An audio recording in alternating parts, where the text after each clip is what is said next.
Good morning, y'all. It is Friday, March the 27th. I'm Marlene Bush, stitching by the lake. I live in Hot Springs, Arkansas.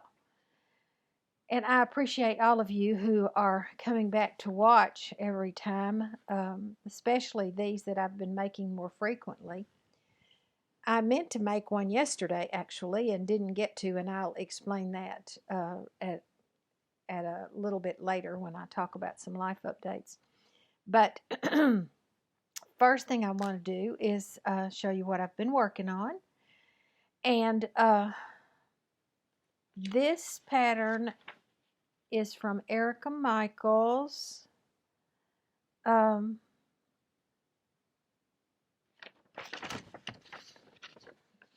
this is the pattern. And I think it's a free pattern, but honestly, I don't remember where I got it. You might look on her website and see if it's there. I think it's part of the Be Well series that the designers are doing right now. I believe it's one of those that I printed off. And the name of it is Have a Heart. It's a quotation from Charles Dickens, and it says, have a heart that never hardens, a temper that never tires, a touch that never hurts. I don't remember what fabric was recommended, but I didn't use it, whatever it was, because I picked out just a fabric that I had. I'm not entirely satisfied with this.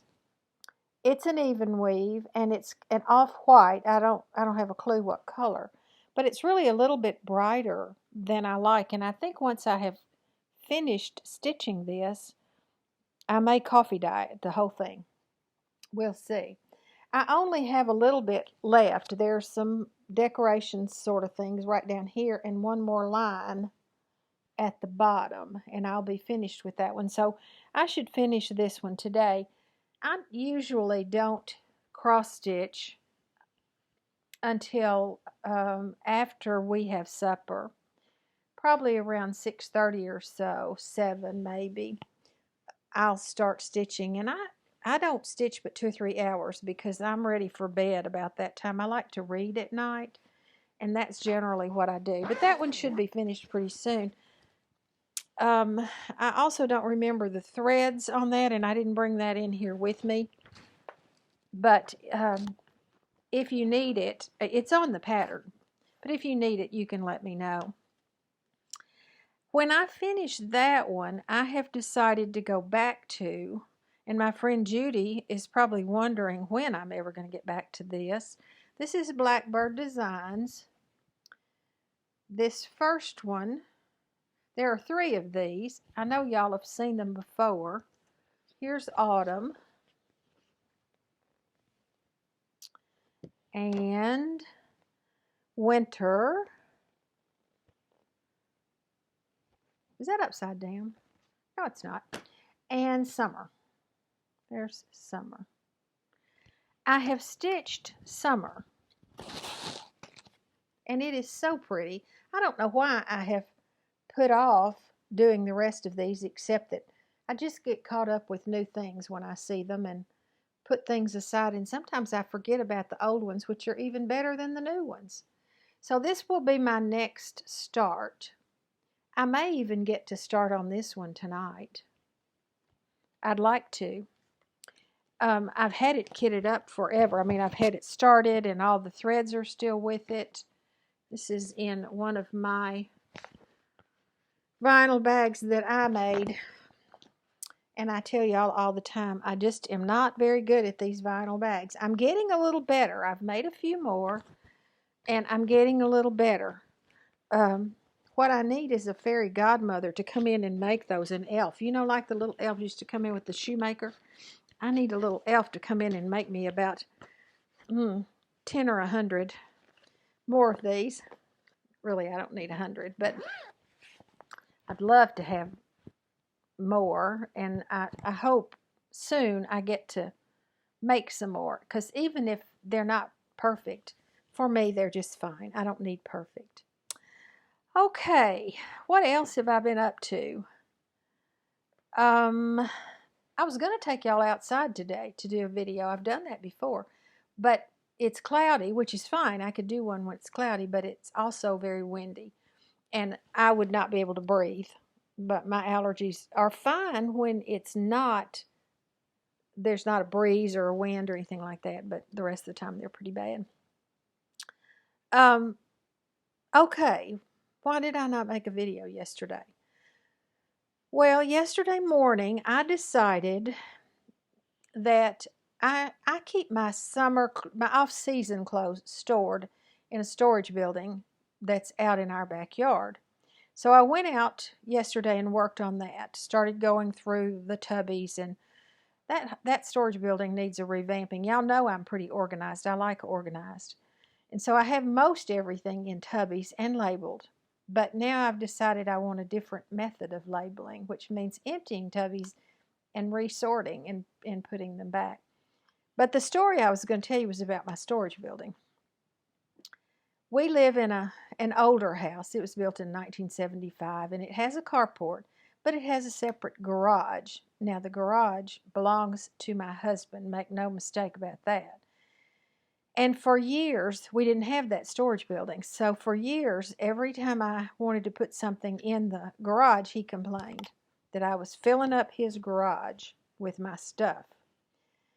And I would go out there periodically to see what was my stuff and what was his stuff and what I could do away with.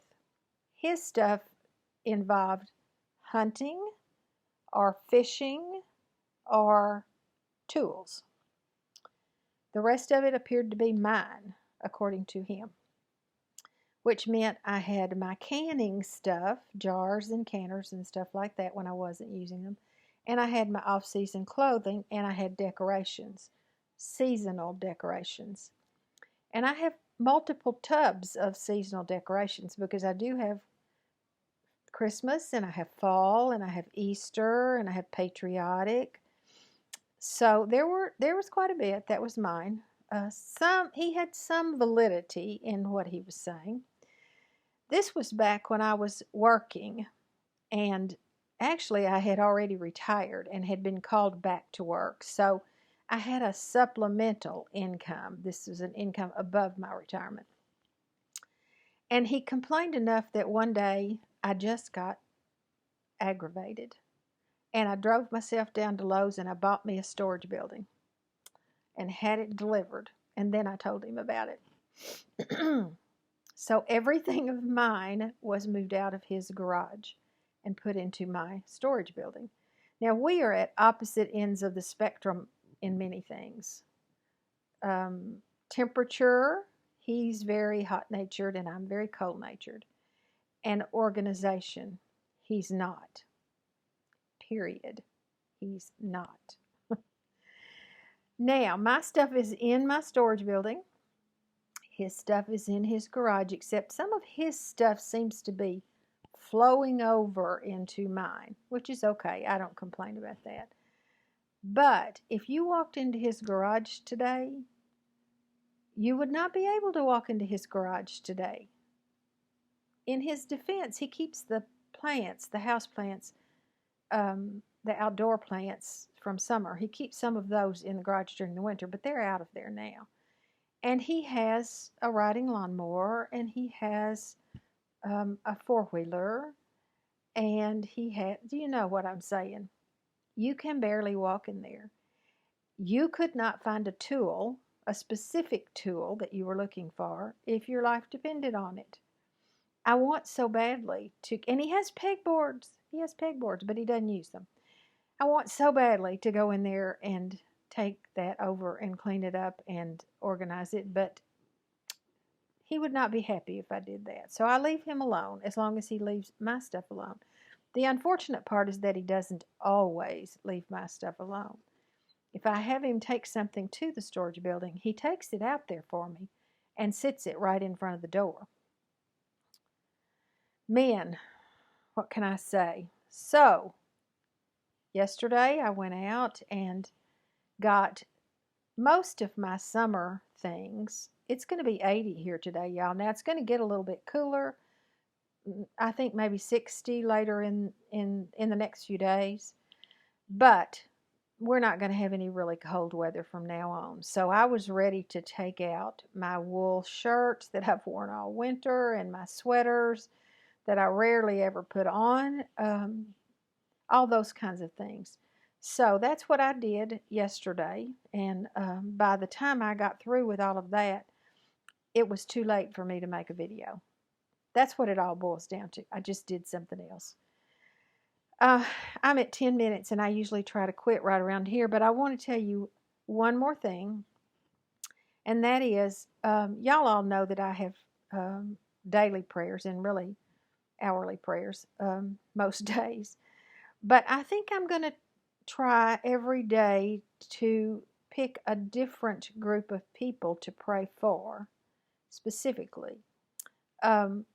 Right now, I'm thinking I'm going to be praying today for all those people in retail, those people who are at Walmart and Sam's and Kroger's and at the pharmacies and those places where we still have to go and get things. So those are the people who are, to me, are also on the front lines along with the healthcare workers.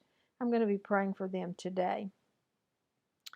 And I'm going to count a new blessing every day. I've had so many blessings through this last couple of weeks when we've been at home. I hope that you have too. We have a new baby. We have a new great-grandbaby. Y'all know that. I've already talked about Cora. My grandson has a new job. He was in the restaurant business, and of course that's gone. And so he has applied for and gotten a new job at Walmart and started today. So that's an incredible blessing. We're really excited for him. He's 21. I'm also grateful. I'm reading my notes. I'm also grateful for the connections I've made these last couple of weeks. I'm calling new friends and old friends and trying to just connect with people that I care about, people that I love, to make sure that they're doing okay and that they know that somebody else thinks about them. I think that's always, it gives you such a warm feeling in your heart when you know somebody else is thinking about you that day. So tell me, if you don't mind, on this video, how have you been blessed in this last couple of weeks? I'd love to hear about that. Y'all have a good day. Bye-bye.